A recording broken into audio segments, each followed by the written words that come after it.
Study IQ IAS, अब तैयारी हुई affordable. Hello everyone, welcome to study IQ। तो आज के सेशन में हम डिस्कस करेंगे एक इम्पॉर्टेंट करंट अफेयर, एक इम्पॉर्टेंट अपडेट कि NSO द्वारा, नेशनल स्टैटिस्टिकल ऑर्गेनाइजेशन द्वारा एस्टीमेट्स, फर्स्ट एडवांस एस्टीमेट्स निकाले गए हैं कि फाइनेंशियल ईयर 2025 में किस प्रकार की जीडीपी ग्रोथ देखने को मिलेगी, राइट। एंड वो जो जीडीपी ग्रोथ के नंबर्स हैं, राइट, जो ग्रोथ रेट के नंबर्स हैं, उनमें थोड़ा सा घटौती होती हुई देखने को मिली है, जिस कारणवश बहुत सारे न्यूज़ आर्टिकल्स हमें देखने को मिल रहे हैं कि एग्जैक्टली क्या कारण है, किस प्रकार से यहाँ पर जीडीपी नंबर्स में चेंज देखने को मिल रहा है। एक्सपेक्टेशन थी 6.9% की ग्रोथ रेट यहाँ पर अचीव की जाएगी, बट अब नंबर्स यहाँ पर 6.4% पर स्टैंड करते हैं। तो क्या ये जो पर्टिकुलर स्लो डाउन हम विटनेस कर रहे हैं, या जो ग्रोथ रेट में जो आपका फॉल है, क्या is it a cyclical slow down that we are talking about? तो क्या ऐसा कोई इंपॉर्टेंट फैक्टर है जिसकी वजह से ये नंबर्स हमें देखने को मिल रहे हैं? तो आज के सेशन का यही ऑब्जेक्टिव है कि हम डिस्कस करेंगे इन सभी चीज़ों के बारे में, समझेंगे एग्जैक्टली क्या यहाँ पर जीडीपी के नंबर्स दर्शाते हैं, जीडीपी के कंपोनेंट्स में किनका इंक्रीज डिक्रीज देखने को मिल रहा है, अक्रॉस डिफरेंट इंडस्ट्रीज क्या ट्रेंड यहाँ पर रिप्रेजेंट करता है। तो बेसिकली यहाँ पर जो न्यूज़ आर्टिकल्स हमारे सामने आ रहे हैं, तो उनमें आपने देखा होगा इस प्रकार का डेटा सेट आपको दिया जा रहा है कि जी हाँ, गवर्नमेंट नो लॉन्गर डिनाई की रियलिटी है of the economic slow down. Congress सरकार यहाँ पर ये कह रही है, राइट। उसके अलावा यहाँ पर 6.4% का 4 ईयर लो यहाँ पर मेंशन किया जा रहा है कि जी हाँ, इस प्रकार का 6.4% का जीडीपी ग्रोथ रेट यहाँ पर पाया जाएगा। तो ये सारे कंसर्न्स फिर यहाँ पर बार बार हाईलाइट किए जा रहे हैं। तो अब हमारा भी ऑब्जेक्टिव बनता है हम भी इस चीज़ को समझें थोड़ा, कि एग्जाम पॉइंट ऑफ व्यू से भी हमारे पास वैसा रेलेवेंट कंटेंट रहे जिसके बेसिस पर अगर कोई सवाल पूछा जाए तो हम उसे बिल्कुल वहाँ पर आंसर कर सकें। ऑलराइट, चलिए तो शुरुआत करते हैं। सबसे पहले मैं आपको दिखाना चाहूँगा ये पर्टिकुलर ट्रेंड, ये पर्टिकुलर ग्राफ जो कि रिप्रेजेंट करता है क्या जीडीपी के लेवल्स हैं एंड क्या यहाँ पर जीडीपी ग्रोथ के लेवल्स हैं, राइट। तो देखिए, अगर ये जो नंबर यहाँ पर जो 8.2% था पिछले साल, यदि वो 6.4% आया, तो दैट डज नॉट मीन कि हमारी जीडीपी में कॉन्ट्रैक्शन हुई है। पहली चीज तो हमें ये क्लियर करनी बहुत आवश्यक है कि इसका मतलब ये नहीं है, राइट। ग्रोथ रेट में फॉल आना और जीडीपी के एब्सोल्यूट नंबर्स में फॉल आना दोनों डिफरेंट चीजें हैं। ऑलराइट, तो बेसिकली ये पर्टिकुलर डेटा हमें यहाँ पर क्या दर्शाता है कि जो एनुअल जीडीपी एस्टिमेट्स यहाँ पर निकाले गए हैं, जो ग्रोथ रेट्स यहाँ पर निकाले गए हैं, उन दोनों में किस प्रकार का ट्रेंड यहां पर देखने को मिल रहा है। So when it comes to absolute numbers, तो 2023-24 से 24-25 के नंबर्स हमारे इंक्रीज होते हुए देखने को मिल रहे हैं, राइट। बट ग्रोथ रेट के टर्म्स में अगर हम बात करें तो उस केस में डेफिनेटली 8.2 से 6.4% का एक स्लो डाउन, एक फॉल यहां पर जरूर देखने को मिल रहा है। और ये फॉल एंटिसिपेटेड भी था, इट्स नॉट लाइक कि आउट ऑफ द ब्लू यहां पर ऐसी कोई एस्टिमेशन निकाली गई, ऐसे कोई एडवांस एस्टिमेट्स एनएसओ ने निकाल दिए और ये एक बहुत बड़ा झटका है। जी नहीं, ये ऑलरेडी प्रोडक्टेड था। पिछले कुछ दिनों से इसी के बारे में टाइम एंड अगेन बात की जा रही थी कि कहीं ना कहीं जो पिछले साल हमने ग्रोथ रेट अचीव किया उतना हम शायद ना अचीव कर पाए। बेस इफेक्ट का एक बहुत इंपॉर्टेंट रोल यहां पर देखने को मिलता है। ऑलराइट, तो बेसिकली ये तो नंबर्स है। अच्छा, ग्रोथ रेट का मतलब आई होप सभी को क्लियर हो गया हो। क्या मतलब रहता है कि भैया पिछली वैल्यू से कितना चेंज यहां पर, कितना परसेंटेज चेंज यहां पर आया है, वो हमारा यहां पर ग्रोथ रेट को हाईलाइट करता है। ऑलराइट, तो ये बेसिक से इंपॉर्टेंट पॉइंट आपको ध्यान में रखना है, राइट।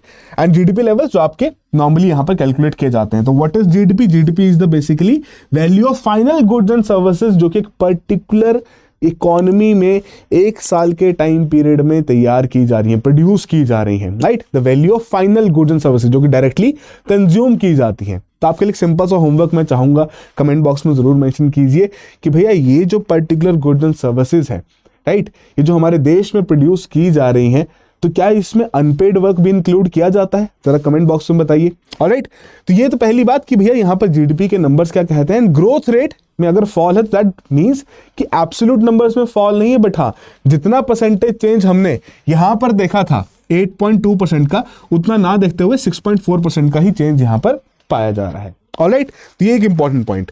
फिर सेकेंड टेबल जो यहाँ पर है जिसे हम डिस्कस करना चाहते हैं, वो है कि भैया डिफरेंट सेक्टर्स का यहां पर कितना कंट्रीब्यूशन है। तो अगेन जो एक सबसे क्रूशियल सेक्टर हम बार बार जिसके बारे में बात करते हैं, सरकार का फोकस बहुत ज्यादा है इस पर्टिकुलर सेक्टर के ऊपर, दैट इज द मैन्युफैक्चरिंग की 14% तक की ही कंट्रीब्यूशन यहां पर देखने को मिल रही है, राइट। वहीं अगर हम बाकी सेक्टर्स की बात करें, public administration, defence and services, agriculture, livestock, forestry and fishing, mining and quarrying, construction, trade, hotels, transport, right, तो इन सभी की जो आपकी शेयर है कंट्रीब्यूशन ओवरऑल जीडीपी में, वो आपको यहाँ पर मेंशन किया गया है।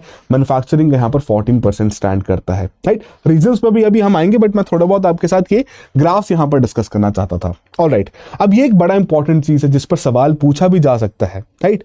ये देखिए, ये आपकी 8 इंपॉर्टेंट इंडस्ट्रीज कह लो जिनके बारे में यहाँ पर बात की जा रही है कि जी हाँ, ये पर्टिकुलर इंडस्ट्रीज हैं जो कि रिप्रेजेंट करती हैं हमारी इंडियन इकोनॉमी को, राइट।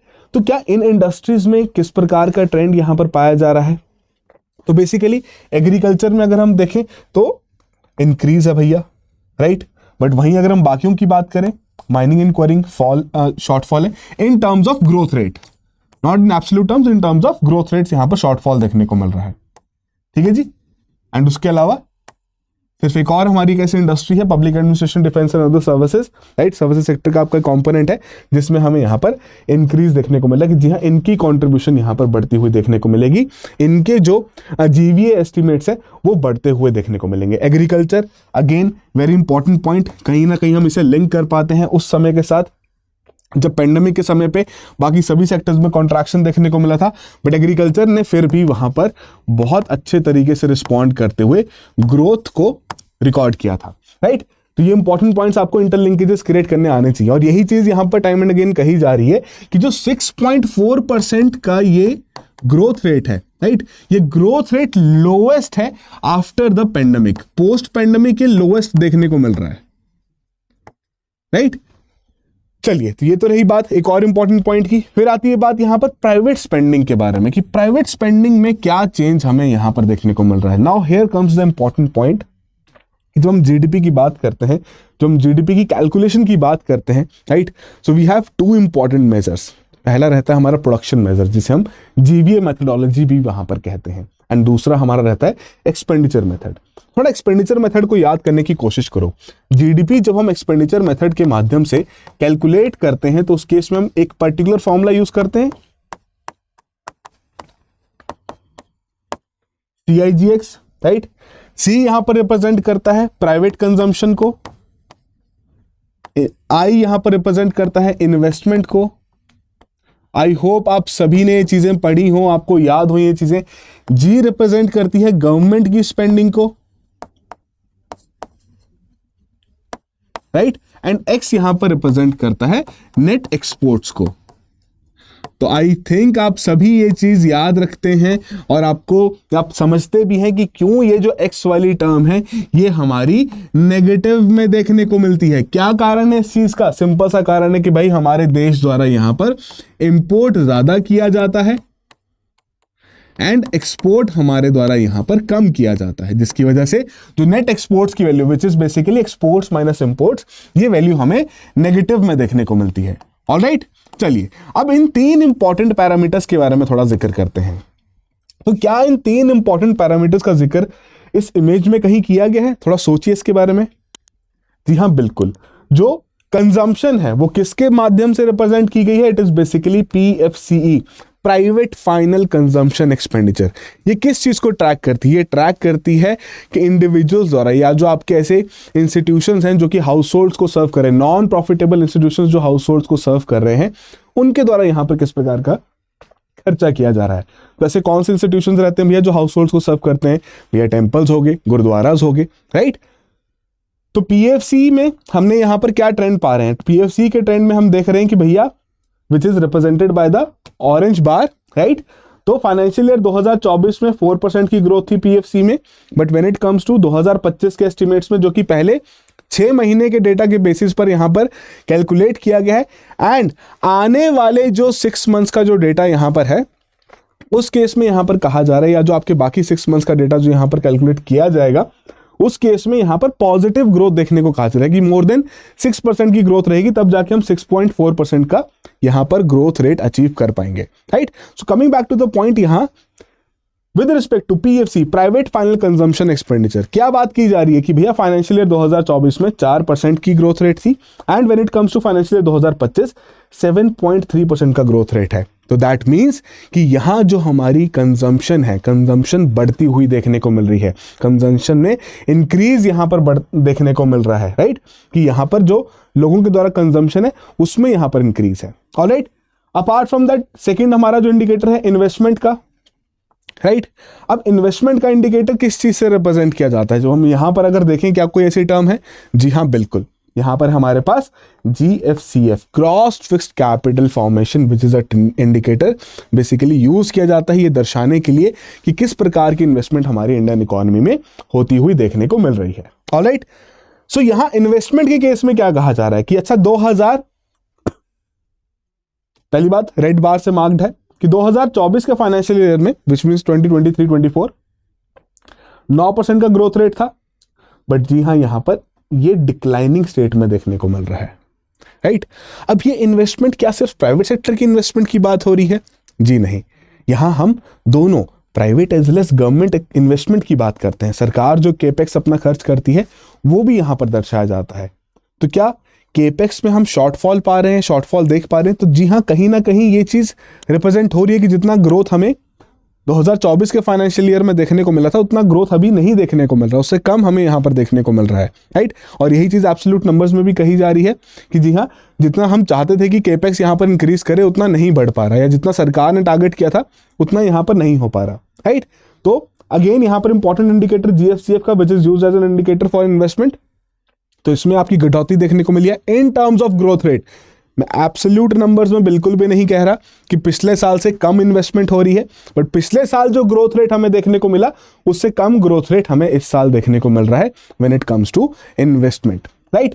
अच्छा, फिर आती है बात जी के बारे में। तो जी यहां पर गवर्नमेंट स्पेंडिंग है। गवर्नमेंट स्पेंडिंग किस चीज से हम इंडिकेट करते हैं, क्या है उसके लिए technical term? It is GFCE, government final consumption expenditure, right. तो गवर्नमेंट फाइनल कंजम्पशन एक्सपेंडिचर के केस में यहां पर क्या कहा जा रहा है, क्या ट्रेंड यहां पर दर्शाया जा रहा है? ब्लू बार से ये मार्क्ड है, 2.5% का हमें यहां पर ग्रोथ रेट फाइनेंशियल ईयर 2024 में देखने को मिला था एंड 2025 में ये 4.1% का देखने को मिला कि यहां पर सरकार की जो स्पेंडिंग है, सरकार के जो अपने खर्चे हैं वो यहां पर बढ़ते हुए देखने को मिले हैं, राइट। तो ये जो पर्टिकुलर डेटा सेट है इससे हमें क्या पता लग रहा है कि कहीं ना कहीं इन्वेस्टमेंट में थोड़ा सा हमें, जितनी हमारी एंटिसिपेशन थी, जितना हमें एक उम्मीद थी कि यहाँ पर ग्रोथ आएगी, उतनी ग्रोथ देखने को नहीं मिली। But when it comes to the private consumption जो इंडिविजुअल्स के द्वारा यहाँ पर क्रिएट की जाती है, which is a very important and crucial indicator. देखिए जो प्राइवेट फाइनल कंजम्पशन एक्सपेंडिचर है ना, when we talk about GDP या GDP के कंपोनेंट्स की बात करते हैं, 3 इंपॉर्टेंट कंपोनेंट्स की बात करते हैं, सबसे ज्यादा जो कंट्रीब्यूशन है हमारी GDP में, it comes from the private spending. PFCE से ही वो कंट्रीब्यूशन हमें देखने को मिलती है, राइट, मोर देन 50%, राइट। तो वही कंट्रीब्यूशन हमें यहां पर भी देखने को मिल रही है कि ये कंट्रीब्यूशन में थोड़ा और इंक्रीज, कि प्राइवेट कंजम्पशन में थोड़ा और इंक्रीज यहां पर पाया गया है, राइट। ऑलराइट, आगे बात करते हैं। एग्रीकल्चर के केस में हमने पहले भी डिस्कस किया, रेजिलिएंट यहां पर देखने को मिला है, उस केस में इंक्रीज यहां पर पाया गया है 1.4%, जो कि हमने पहले भी इस डेटा सेट को डिस्कस हम कर चुके हैं, राइट। वहीं हम मैन्युफैक्चरिंग के केस में बात करें तो 9.9% का ग्रोथ रेट मैन्युफैक्चरिंग ने फाइनेंशियल ईयर 2024 में रिकॉर्ड किया था, but when it comes to financial year 2025 के जो एस्टिमेट्स हैं उसमें 5.3% का यहाँ पर किया जा रहा है। अब देखिए मैन्युफैक्चरिंग के लिए कितने सारे इनिशिएटिव्स यहाँ पर सरकार द्वारा रन किए जा रहे हैं। मेक इन इंडिया इनिशिएटिव यहाँ पर रन किया जा रहा है, PLI स्कीम्स यहाँ पर रखी गई हैं ताकि उस प्रकार से प्रोडक्शन को बढ़ाया जा सके, इंसेंटिव्स यहाँ पर प्रोवाइड किए जा सके। डिफरेंट इंडस्ट्रीज के लिए आपकी PLI स्कीम यहाँ पर निकाली गई है। आपके लिए एक और होमवर्क यहाँ पर सिंपल सा, कि कौन से वो 14 सेक्टर्स हैं, अगर आपको याद है तो कमेंट बॉक्स में जरूर मेंशन कीजिए। चलो और एक और इसके साथ, कि क्या आपको पता है कि इसमें ड्रोन सेक्टर इंक्लूडेड है या नहीं, जरूर मेंशन कीजिएगा, राइट। एंड कुछ तो ऐसी इंडस्ट्रीज है जिनके लिए PLI स्कीम दोबारा रीपैकेज करके 2.0 वर्जन भी निकाले जा चुके हैं, राइट। तो कहीं ना कहीं मैन्युफैक्चरिंग के ऊपर बहुत फोकस रखा जा रहा है, ग्रोथ लाने की बहुत कोशिश की जा रही है, बट अगेन ग्रोथ है, बट पिछले साल से कंपेयर करते हुए कम ग्रोथ यहाँ पर देखने को मिल रही है। ऑलराइट, कंस्ट्रक्शन के केस में, सर्विसेज के केस में भी अगर हम यहाँ पर देखें तो 9.9% की ग्रोथ थी यहाँ पर, जिसके 8.6% की यहाँ पर ग्रोथ अब थोड़ी सी फॉल होती हुई देखने को मिल रही है। सर्विसेज के केस में ऑलमोस्ट उतना ही बहुत ही मार्जिनल सा हमें फॉल देखने को मिल रहा है again in terms of growth rate, right. मैं दोबारा एक बार फिर इस चीज को रिपीट करना चाहूंगा, दोबारा फिर इस चीज को आइटरेट करना चाहूंगा कि यहाँ पर हम एब्सोल्यूट नंबर्स में कहीं पे भी नहीं कह रहे कि भैया इन्वेस्टमेंट कम हो रही है, हम कहीं नहीं कह रहे कि मैन्युफैक्चरिंग में जो आपकी जीडीपी की कंट्रीब्यूशन है वो यहाँ पर मैन्युफैक्चरिंग के नंबर्स यहाँ पर जीडीपी के कम होते हुए देखने को मिल रहे हैं। इट जस्ट दैट जो ग्रोथ रेट जो हम एक्सपेक्टेड चाह रहे थे कि पेंडेमिक के बाद 5-6 साल तक हम अच्छे तरीके से यहाँ पर 8% से ज़्यादा ग्रोथ रेट यहाँ पर अचीव करेंगे, वो हम यहाँ पर अचीव करने को नहीं देखने को मिल रहा। ऑलराइट, चलिए फिर यहाँ पर एक और इम्पॉर्टेंट पैरामीटर है जिसके बारे में बहुत सारे न्यूज़पेपर्स में बात की गई है और जो कि हमें भी समझना बहुत ज़रूरी है। When it talks about fiscal deficit, हम समझ गए कि भैया चलो नॉमिनल जीडीपी के केस में, अगेन नॉमिनल जीडीपी किस तरीके से कैलकुलेट की जाती है, कितनी क्वांटिटी के प्रोडक्ट्स प्रोड्यूस हुए हैं एंड क्या उनके करंट प्राइसेस हैं। And when we talk about the real GDP, तो रियल जीडीपी पे हम क्या कहते हैं, आई होप सभी को याद रहे ये चीज और आपने पहले भी इस चीज के बारे में जरूर पढ़ा होगा। रियल जीडीपी में हम कहते हैं कि भैया यहाँ पर आपकी क्वांटिटी इनटू प्राइस तो है, बट प्राइस यहाँ पर आपका बेस ईयर का यूज किया जा रहा है ताकि एक्चुअली में ये हम पता लगा सके कि क्वांटिटी में कितना चेंज आया when we compare to particular financial years, right. So when we talk about the nominal GDP जिसमें डेफिनेटली इन्फ्लेशन का इंपैक्ट पड़ेगा, तो उस केस में यहां पर क्या कह रहे हैं कि फाइनेंशियल 2025 के बजट एस्टिमेट्स, जब बजट 2024-25 का निकाला गया था तो उन एस्टिमेट्स में यहां पर क्या नंबर रखा गया था, 326.4, राइट। और ये नंबर्स आपके बेसिकली किस डिनोमिनेशन में यहां पर दिए गए हैं, ये आपके ट्रिलियन रुपीज में यहां पर दिया गया है, राइट। एंड वहीं इसका जो फर्स्ट एस्टिमेट्स है फाइनेंशियल 2025 के, ये 324 के यहां पर कह रहे हैं कि जो बजट एस्टिमेट्स थे ना उससे भी हमें यहां पर कम देखने को मिल रहा है, right. And when we talk about the fiscal deficit, fiscal deficit किस चीज को रिप्रेजेंट कर, ये रिप्रेजेंट करता है सरकार की बोरोइंग रिक्वायरमेंट्स को, राइट। सरकार को कितना उधार लेना पड़ेगा किसी भी एक पर्टिकुलर साल में, राइट। तो वो बेसिकली आपका फिस्कल डेफिसिट से हम यहां पर समझते हैं, या सरकार की जितनी बोरोइंग्स हैं वो डायरेक्टली हमारी फिस्कल डेफिसिट से यहां पर दर्शाई जाती हैं, राइट। तो यहां पर बजट एस्टिमेट क्या था, 16.13। अब देखिए थोड़ा नंबर समझने वाला है कि जीडीपी अगर आपकी 326 ट्रिलियन रुपीस की है, उसमें से 16 ट्रिलियन रुपीस आपकी उधारी की जा रही है उस साल में, राइट। उतना फिजिकल डेफिसिट हमें यहां पर देखने को मिल रहा है, राइट।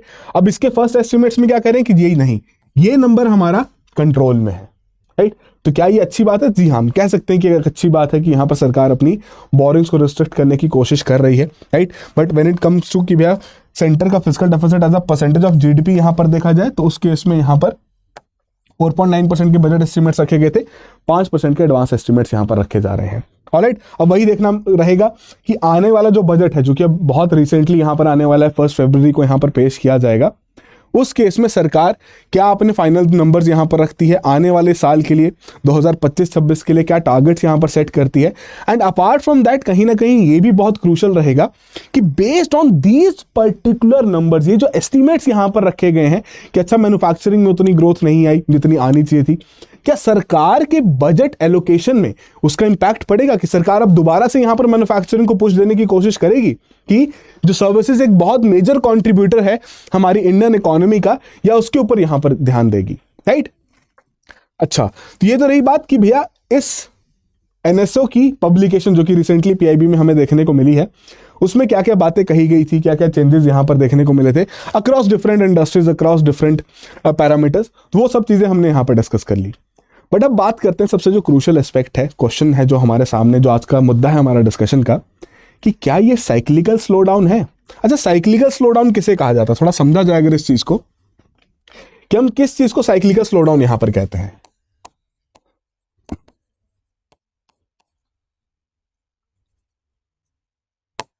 देखिए, साइक्लिकल स्लो डाउन में बेसिकली हम क्या कहते हैं कि भैया जब इकोनॉमी में बूम आ रहा है ना, इकोनॉमी में हमें ग्रोथ देखने को मिल रही है, so after that particular growth फिर थोड़ा सा स्लो डाउन हमें विटनेस किया जाता है, क्योंकि इन्फ्लेशन आ जाती है। इन्फ्लेशन को कंट्रोल करने के लिए उस प्रकार के मेजर्स वहां पर लिए जाते हैं। इन्फ्लेशन को कंट्रोल करने के लिए कैसे मेजर्स लिए जाएंगे, टाइट मॉनेटरी पॉलिसीज यूज की जाएंगी ताकि इन्फ्लेशनरी प्रेशर्स को हम कंट्रोल कर सकें, जो कि हमें बूम और ग्रोथ के समय पे देखने को मिलती है। एंड उन्हीं पॉलिसीज का रिजल्ट देखने को मिलता है हमें स्लो डाउन के नेचर में। तो मतलब ये साइक्लिकल नेचर का है कि ये आना ही आना है ताकि दोबारा से फिर हम रिवाइव कर सकें। इस प्रकार का आपका नॉर्मल बिजनेस साइकिल हमें देखने को मिलता है, राइट। तो ये जो पर्टिकुलर ग्रोथ रेट में स्लो डाउन है, क्या ये साइक्लिकल नेचर का है? तो भैया कुछ आपके ऐसे एडवाइजरीज हैं जो कि इस चीज़ को बिल्कुल कह रहे हैं कि जी हाँ साइक्लिकल नेचर का है। रिसेंटली इंडियन एक्सप्रेस में भी वहाँ पर कहा गया कि ये जो पर्टिकुलर स्लो डाउन है काफ़ी साइक्लिकल नेचर का देखने को मिल रहा है। Based on what? Based on certain parameters, based on certain factors. वो कौन से फैक्टर्स हैं, आइए क्विकली यहाँ पर डिस्कस करते हैं। सबसे पहला फैक्टर है कि भैया स्ट्रॉन्ग बेस इफेक्ट, कि फाइनेंशियल ईयर 2024 के जो नंबर्स थे डेफिनेटली वो हायर एंड पे देखने को मिले, जिसकी वजह से बेस इफेक्ट के चलते हमारे 2025 के नंबर्स यहां पर इंपैक्ट हुए। बेस इफेक्ट का मतलब यहां पर क्या है कि अगर आपका मार्जिनल चेंज भी आएगा वैल्यूज में, तब भी इन टर्म्स ऑफ परसेंटेज वो ज्यादा देखने को मिलेगा, राइट। तो डेफिनेटली बेस इफेक्ट का यहां पर इंपॉर्टेंट पैरामीटर देखने को मिलता है। सेकेंड बात आती है यहां पर वीक प्राइवेट सेक्टर केपेक्स की, राइट। अब देखिए थोड़ा समझने वाली बात है और मैं इसको ना एक और पॉइंट के साथ यहां पर लिंक करना चाहता हूं, which is basically general elections. साल का जो पहला क्वार्टर था, फाइनेंशियल ईयर 2024-25 का पहला क्वार्टर था, उसी क्वार्टर में हमने यहां पर नंबर्स देखने शुरू किए कि जी हां स्लो डाउन देखने को मिल रहा है। किस तरीके से? क्योंकि सरकार ऑलरेडी किसी प्रकार का नया खर्चा नहीं कर सकती, कोई नया केपेक्स नहीं कर सकती, राइट। तो बहुत सारे मार्केट में भी हमें चेंजेस देखने को मिले, वॉलेटिलिटी इंडेक्स में हमें बहुत सारे चेंजेस देखने को मिले, राइट। तो सरकार पहले क्वार्टर में वैसे कुछ नया खर्चा नहीं कर पाई। जीडीपी के नंबर्स में चलो ठीक है, आपका मार्जिनल ग्रोथ हमें देखने को मिला, बट उतना मेजर ग्रोथ वहां पर देखने को नहीं मिला। वही इंपैक्ट हमारे इस पर्टिकुलर फाइनेंशियल ईयर के सेकंड क्वार्टर में भी यहां पर देखने को मिला, थर्ड क्वार्टर तक वहां पर इंपैक्ट पड़ रहा है, right.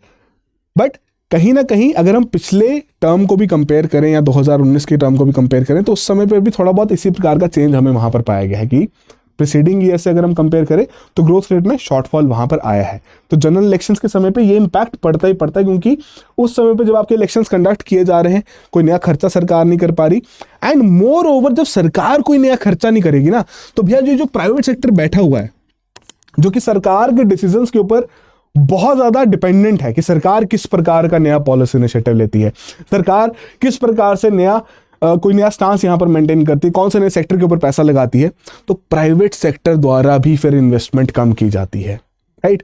And time and again RBI governor जो पहले थे शक्तिकांत दास जी, उन्होंने भी टाइम एंड अगेन यहां पर कहा कि प्राइवेट सेक्टर को अपना इन्वेस्टमेंट यहां पर बढ़ाना पड़ेगा, केपेक्स यहां पर बढ़ाना पड़ेगा।